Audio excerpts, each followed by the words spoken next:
नमस्कार, मैं रवीश कुमार। हमारे राजनीतिक दल क्या बौखला गए हैं? अन्ना का आंदोलन होता है तो केंद्र सरकार अश्लील तस्वीरों के बहाने सोशल मीडिया पर लगाम कसने लगती है। ममता बनर्जी तो बहुमत सरकार की मुखिया होने के बाद भी न्यूज चैनल ना देखने की बात कहती हैं।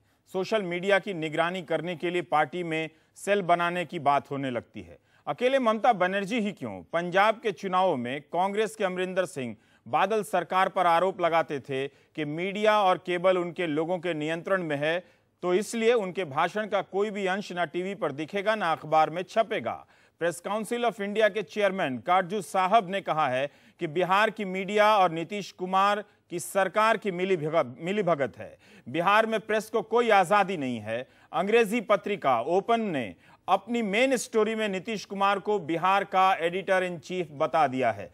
शिवसेना का सामना है, सीपीएम का गणशक्ति है। अलग अलग राज्यों में राजनीतिक दलों के लोगों का केबल से लेकर न्यूज चैनलों में दखल है और अब नियंत्रण की ये चाहत सोशल मीडिया के दायरे में घुस रही है, जिसके विरोध में सोशल मीडिया की आजादी का आंदोलन सा चल रहा है। इंटरनेट ने एक ऐसा समाज पैदा कर दिया है जो लिखकर बातें करता है। संचार के माध्यम अब संचार मंत्रालयों से बाहर निकल गए हैं। फेसबुक, ब्लॉग, ट्विटर पर करोड़ों लोग हर क्षण लिख रहे हैं।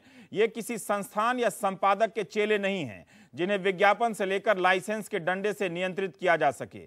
सोशल अब पॉलिटिकल होता जा रहा है, इसीलिए सोशल मीडिया पर नियंत्रण की बेचैनी बढ़ रही है।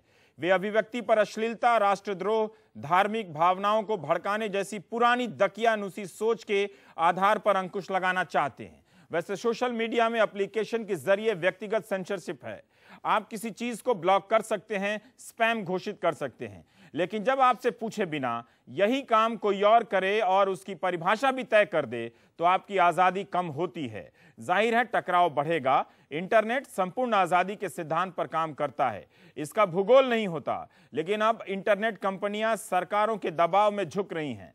इंटरनेट पर भूगोल बन रहा है। इंटरनेट पुलिस के नाम पर नए बदमाश पैदा हो रहे हैं। राजनीतिक दलों के मीडिया सेल में ऐसे हुनरमंद हवलदारों की पूछ बढ़ने लगी है। हम कितना बोलें और वो किस हद तक बोलने देंगे, घमासान है। और आज इसी पर है हम लोग, और हमारे साथ इस पर बात करने के लिए मौजूद हैं। सलाखों के पीछे एक शख्स बैठा हुआ है जिसका नाम है असीम त्रिवेदी, और इन्होंने जब अन्ना आंदोलन के दौरान एक कार्टून बनाया था, कार्टून अगेंस्ट करप्शन.org करके इनकी एक साइट है, जिसको सरकार ने ब्लॉक कर दिया और इन पर कई तरह के मुकदमे थोप दिए। और तब से ये लड़का कोशिश कर रहा है कि इंटरनेट की आज़ादी के हक में लोगों को संगठित किया जाए और बात की जाए। और एक तरह से आज जंतर मंतर पर इनके लोगों ने इसी तरह के पिंजड़े बनाए, कैद खाने बनाए, और जिसमें कलाकारों को रखा और प्रदर्शित किया कि ये आज़ादी अब प्रतिबंधित होने जा रही है। तो एक प्रतीकात्मक विरोध है, लेकिन बड़ा ही गंभीर प्रयास है असीम त्रिवेदी का। सुखेंदु साहब, पहला सवाल हम आपसे ही जानना चाहते हैं कि पहले हम आपको चाहता हूं कि आपकी चिंता आपकी ठीक से समझ में आ जाए। सोशल मीडिया को आप ताकत के रूप में आप भी इस्तेमाल करते रहे हैं, क्यों इतनी अचानक बेचैनी बढ़ गई, कितनी नाराजगी क्यों बढ़ गई, क्यों आप लोगों की इस तरह के बयान आ रहे हैं? पहला बात तो यह है कि इंफॉर्मेशन की दुनिया में ये सोशल साइट ये क्रांति लाया है, इसमें कोई शक नहीं है। और हम जो ग्लोबल विलेज का सपना देखते हैं और बोलते हैं, ये सारे विश्व के साथ संपर्क जोड़ने के लिए सोशल साइट एक बहुत ही अच्छा माध्यम है।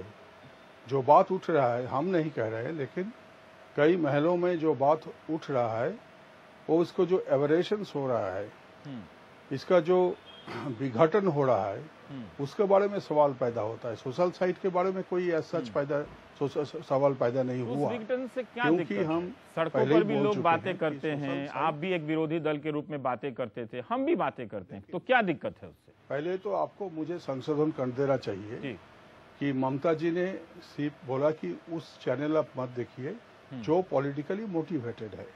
कोई चैनल तो पॉलिटिकली मोटिवेटेड नहीं होना चाहिए। हालांकि आजकल वो फ्रीडम ऑफ प्रेस के नाम से बहुत कुछ हो रहा है जो कि होना नहीं चाहिए था, लेकिन वो दूसरी बात है। कौन क्या दिखाएगा, कहीं कौन क्या सुनाएगा, ये उनका फ्रीडम है। ठीक बात है, लेकिन आप सवाल को कहीं और ले जा रहे हैं। हमारा सवाल ये था कि कोई कार्टून बना दिया आपके नेता का मेरा सवाल ये था, इसमें आपत्ति क्या है?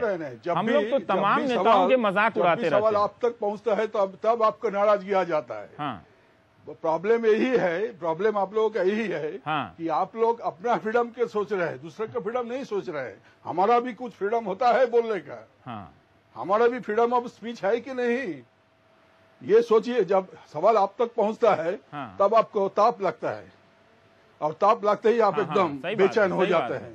केस खत्म नहीं हुआ, ताप लगता है तो हम तो मीडिया आपको ट्रायल जेल शुरू नहीं हो गया। भेजते हैं, और समाज हम में तो आपको आदमी जेल के नहीं ऊपर जो भेजते हैं। स्टिग्मा लगता है। सुखेंदु दा, नहीं सुनिए, ताप जरा हमको भी मेहरबानी लगता है, करके लेकिन हम सुनिए। आपको जेल नहीं भेजते, आप हम मेहरबानी लोगों को करके जेल मुझे भेज बोलने देते हैं। दीजिए, ऐसा मत कीजिए। हमको जब बुलाए गए हैं बोलने के आप लिए, बोलिए तो ना मुझे सर, बोलने आप दीजिए। कंटिन्यू कीजिए।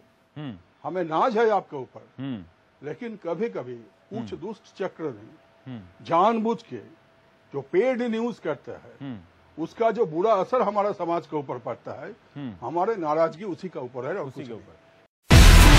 Do you have the NDTV Profit app? All the markets, all the news and your own homemade, ready-made portfolio available there for you. We will right now answer what you should sell, what you should buy when markets are down. Download at ndtvprofit.com/apps. Get the best app from the channel you trust.